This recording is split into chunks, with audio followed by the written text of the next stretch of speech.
Halo teman-teman semua, selamat pagi, siang, sore, dan malam, dan selamat datang di Praktikum Bioteknologi di bagian elektroforesis yang sekarang kita ditemani oleh Ibu Yuniar selaku dosen pengampu di mata kuliah bioteknologi.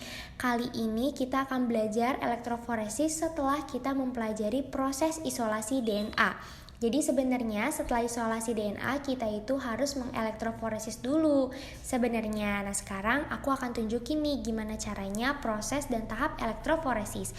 Kalian udah lihat kan di depan itu udah ada alat dan itu tuh udah kita set waktunya 30 menit karena elektroforesis itu memakan waktu 30 menit. Jadi di alat tersebut juga kalian udah lihat ya ada genangan larutan nih. Nah larutan itu namanya larutan buffer gitu teman-teman. Jadi kita isi secukupnya di alat tersebut. Kalau misalnya kurang nanti larutannya bisa ditambahin gitu.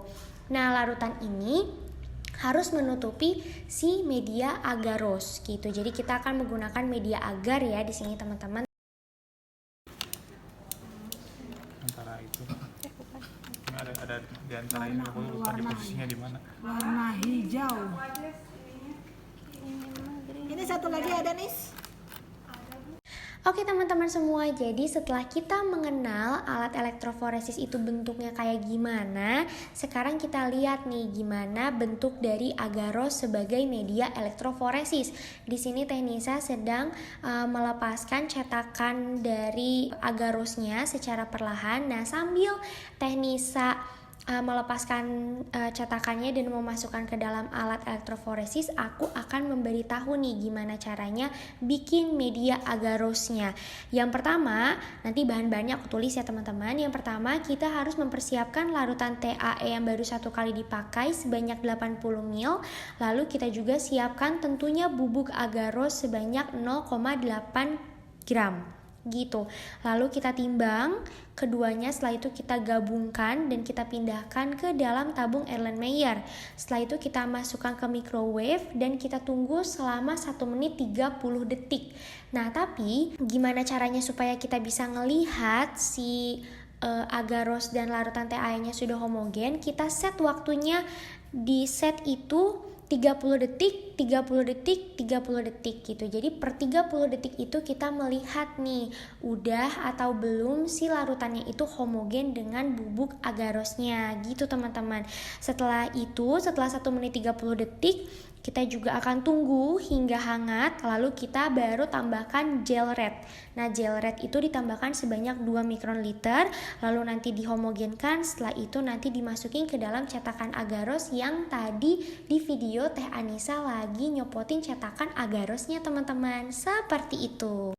Posisi negatif. Karena dia akan berjalan ke arah positif. DNA itu muatannya negatif. Maaf. Nah gitu.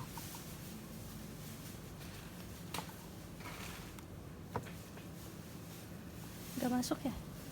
Oh, udah. Tambahin lagi sampai dia tenggelam seluruhnya. Ininya buffernya. Dia mengambang. Ih, seneng liatnya. Dikit aja. Ini tinggal dikit lagi dah. Sampai kayak gini semua nih. Jadi dia tertenggelam. Keren. Sampai keren. Masuk ininya buffernya di situ. Up. Setelah tadi media agarnya kita rendam menggunakan larutan TAE atau larutan buffer, jadi nanti kita akan langsung menuangkan loading dye dan juga sampel isolat DNA-nya. Jadi di sini Bu Yuniar sedang membuka, jadi plastik itu namanya plastik parafilm yang fungsinya nanti kita akan menaruh atau meletakkan larutan loading dye di situ. Jadi loading dye ini untuk apa sih Teh? Jadi loading dye ini untuk pemberat dari si sampelnya gitu agar ketika nanti kita meletakkan larutannya di sumur elektroforesis, nanti aku akan memperlihatkan sumur elektroforesis itu seperti apa. Itu tidak akan kemana-mana si sampelnya gitu. Jadi loading day ini fungsinya untuk pemberat. Di sini loading day-nya kita menggunakan 2 mikron liter dan kita menggunakan mikrotips yang bening, yang agak kecil gitu. Jadi untuk larutan loading day ini kita menggunakan 1 mikrotips aja. Biasanya kan 1 mikrotips untuk 1 larutan, habis itu dibuang gitu ya, habis itu diganti dengan mikrotips yang baru. Kali ini tidak. Kenapa? Karena ini 1 larutan yang sama gitu. Berarti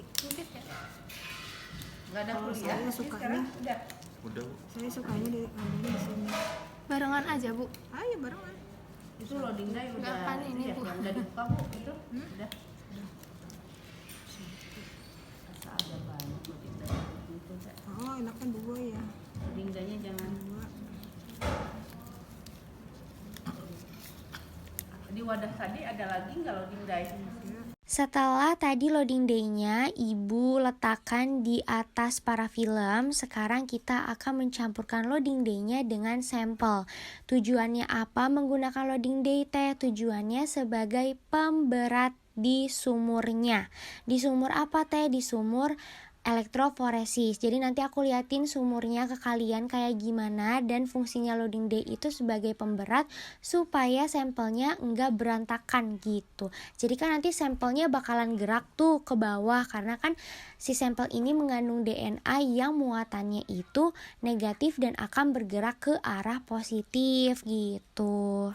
Di sini kalian bisa perhatiin gimana caranya Bu Yuniar mencampurkan antara sampel dan loading day-nya.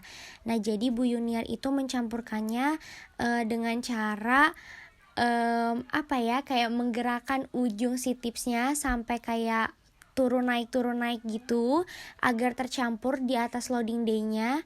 Lalu setelah itu Bu Yuniar sedang menuangkan si campuran loading day dan sampel DNA-nya ke dalam sumur. Nah itu tuh guys yang namanya sumur elektroforesis. Nih ya, nanti aku kasih tanda panah.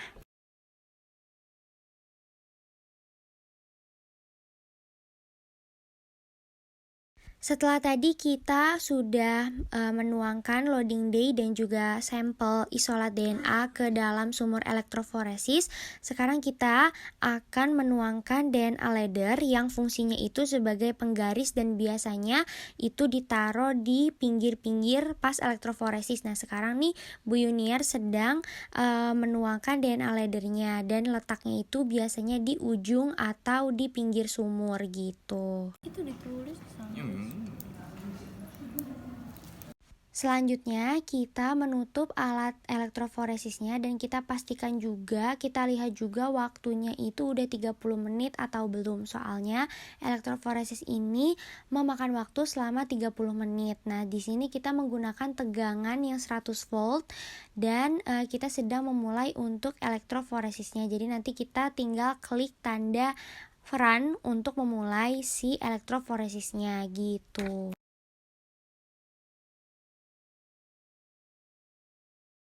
Ini juga nih, hei ilmu nih.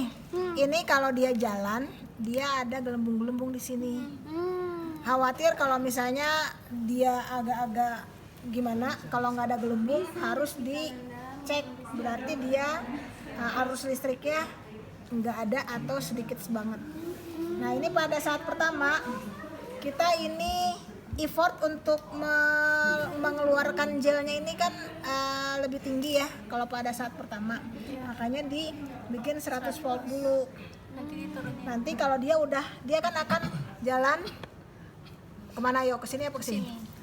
Kesini. Ini kan negatif akan berjalan ke kutub positif kesini. Ketika dia udah mulai bergerak keluar dari sumurnya, ini ganti ke 50 volt. Nah, setelah 30 menit elektroforesis sudah selesai, lalu kita angkat media agarosnya dan kita tuangkan di dalam baki gitu. Dan dituangkannya harus perlahan ya, karena ini kan udah bentuknya agar dan itu ringkih gitu kan, takutnya robek. Nah sekarang ini agarnya kita bawa ke UV transilluminator untuk kita lihat hasil elektroforesisnya. Dan jangan lupa untuk masuk ke dalam ruangan ini kita harus menggunakan alat pelindung yaitu helm khusus untuk melihat hasil elektroforesis. Kenapa? Karena ini kita sedang menyalakan lampu UV gitu. Dan sampai ketemu di PCR teman-teman.